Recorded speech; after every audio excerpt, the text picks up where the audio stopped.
2010 жыл біз убактылуу өкмөткө келгенде эми тез бүтүрө турган иштерди бүтүрүп, элдин көзүнчө бир иштерди жасайлык деп Бакиев баштаса дагы ошол Камбар ата 2-ни биз бүтүрүп коелук, иш токтоп калбасын деп акча таап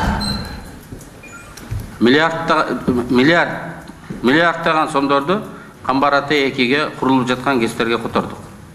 Ошол эле кезде жогорку убактылуу өкмөт чечим кабыл алганбыз. 1 миллион сомдон ашык акчаны чет жакка же башка жакка которгонго өкмөттөн уруксат алып туруп гана которулсун деп чектөө койгонбуз. Анан ошол Камбар ата 2-ни куруп аткан компанияга миллиардтаган сомдорду котордук. Дароо эле алар иш жүрөт десе, иш жүрбөй эле мурунку карыздарга деп чет жактагы Максимдин фирмаларына тарс бөлүп которуп берген. Акча жок дейт, кечеле бербедик белек миллиард. Биз дейт которуп жибердик сырт жакка. Анан Алмаз Атамбаев жер тепкилеп, бу кандай биз Максимге акча бөлүп берип атабыз ушундай кыйын кезде. Силерди биз гезди бүтүрсүн деп бергенбиз деп чаң тополоң салып, анан кийин иш козголгон. Абдан көп адамдар иш козголгон.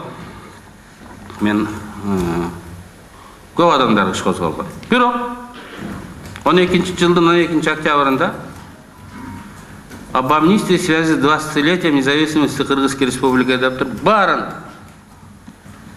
жоопкерчиликтен куткарып жиберген. 1 миллиард 230 миллион сом жөндө сөз кетип атат. Баарын амнистиядан бошотуп жиберди.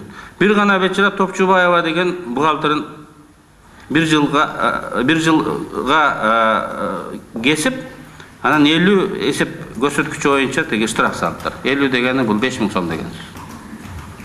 3-чү бөлүгү менен 221-ин 3-чү бөлүгү менен соттоду. Анан ал дагы ага нааразы болуп, мен эле камаламын деп, ал дагы апелляцияга бериптир. Анан акталды, акталбады, андан аркы тарых мен үчүн мындай бүдөм.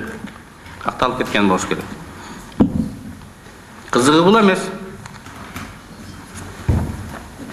Кызыгы ошол соттолгон Бакиев Осмонбек Керимбекович деген бүгүн АО электростанцияда да генералдык директордун орун басары болуп иштейт.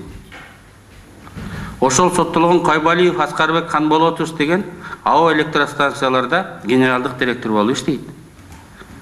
Качкынкулов Бектурсун Жандорович деген Камбар ата 2 ГЭС жана акчаны урдаган ГЭСте генеральный директор болуп иштейт.